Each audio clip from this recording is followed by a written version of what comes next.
الله أكبر الله أكبر الله أكبر الله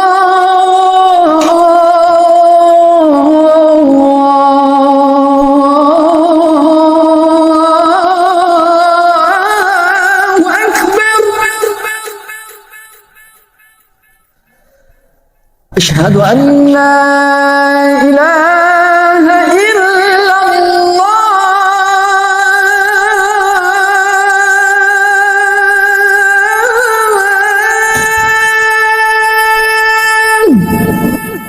Ya Allah, untukmu aku berbuka dan kepadamu aku beriman.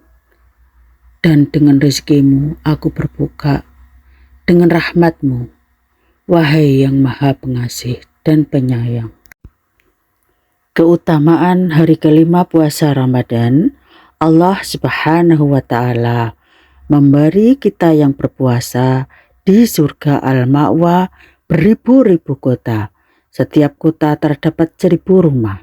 Di setiap rumah terdapat 1000 meja makan.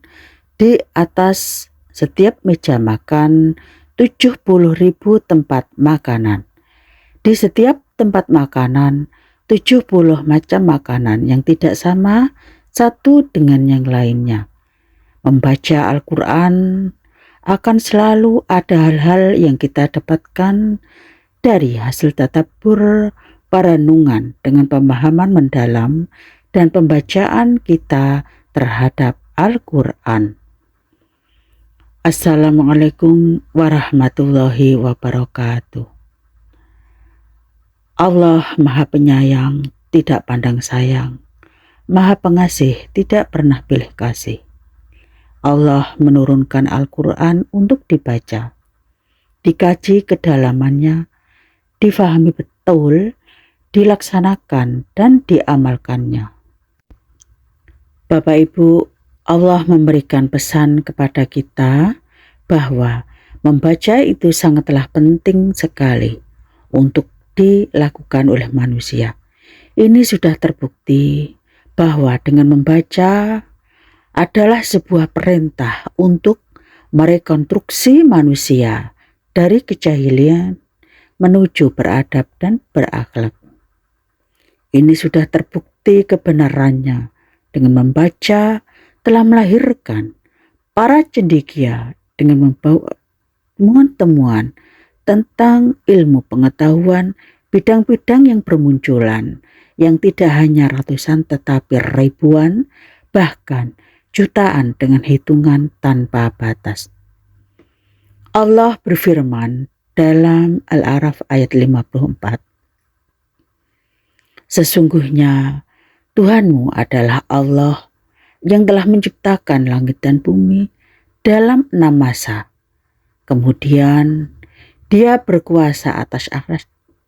Dia menutupkan malam pada siang yang mengikutinya dengan cepat. Dia menciptakan matahari, bulan dan bintang-bintang tunduk pada perintahnya.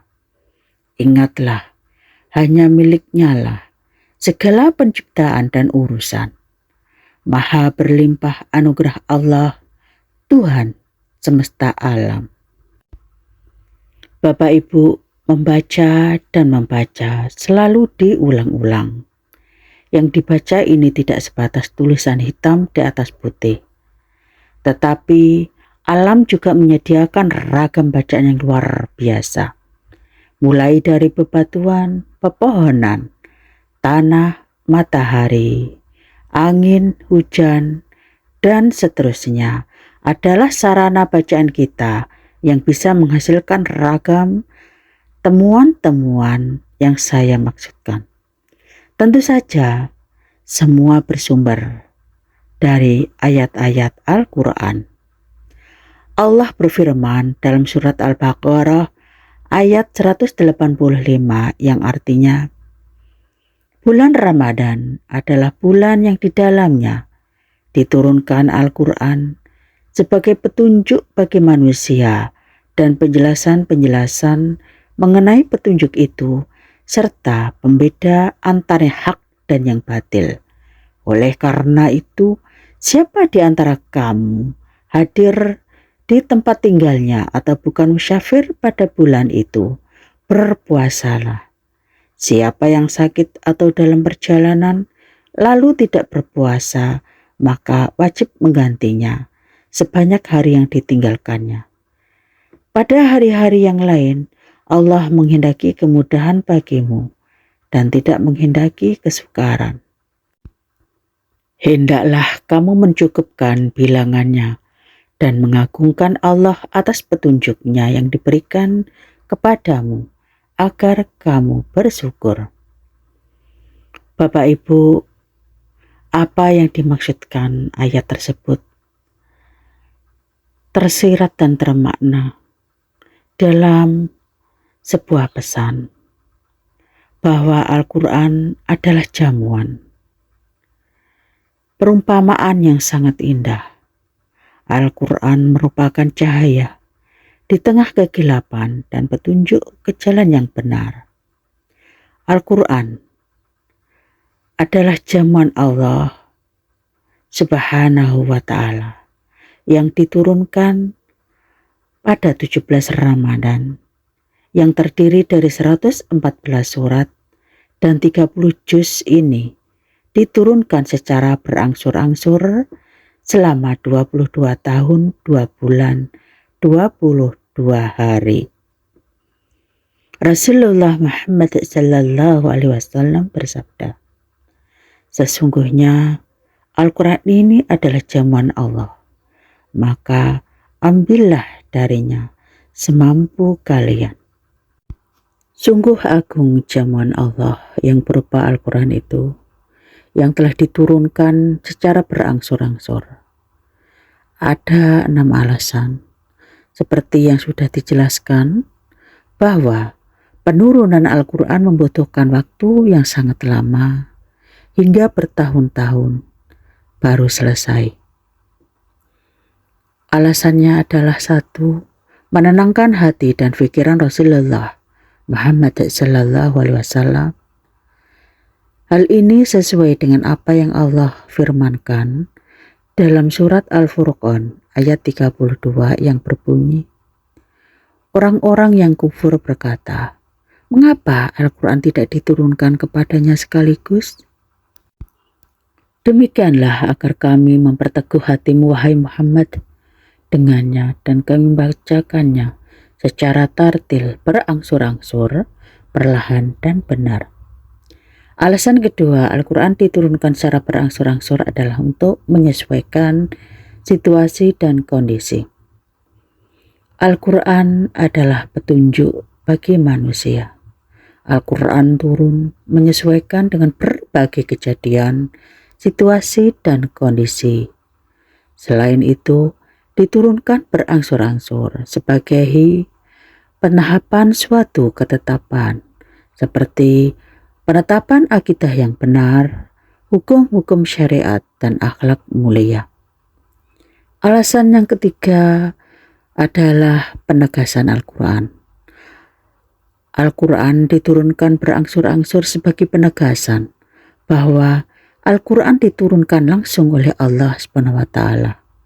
Dan ini sesuai dengan firman beliau dalam surah Hud ayat 1. Allah berfirman yang berbunyi, inilah kitab yang ayat-ayatnya telah disusun dengan rapi, kemudian dijelaskan secara terperinci dan diturunkan dari sisi Allah yang maha bijaksana lagi maha teliti. Alasan yang keempat, Al-Quran diturunkan secara berangsur-angsur adalah memudahkan manusia untuk menghafal, memahami, dan mengamalkannya. Sebab ia dibacakan kepada mereka sedikit demi sedikit. Allah berfirman dalam surat Al-Isra ayat 106 yang berbunyi, Al-Quran kami turunkan berangsur-angsur agar engkau, wahai Muhammad, membacakannya kepada manusia secara perlahan-lahan, dan kami benar-benar menurunkannya secara bertahap. Alasan yang kelima adalah memberikan hukum yang bijak. Al-Quran diturunkan secara berangsur-angsur untuk memberikan hukum yang bijak dan mendidik psikologis manusia supaya manusia mau menerimanya. Dan yang keenam adalah menumbuhkan kerinduan. Ia menumbuhkan rasa penasaran dan kerinduan di hati manusia. Oleh karena itu, saya mengatakan, rugilah kita kalau kita diundang untuk menikmati jamuan dari Allah itu, tidak mau menikmati lezatnya jamuan itu dengan alasan sariawan, ngantuk, capek, dan sebagainya. Demikian ngaji rasa tadabbur tentang jamuan Allah dengan diturunkannya kitab suci Al-Quran pada 17 Ramadan, dan semoga kita tergolong orang-orang yang beriman, orang-orang yang iqra, yang suka membaca Al-Quran, mengamalkannya, memahaminya. Demikian, terima kasih. Tetap di channel Fahrudin Muiswatin Present.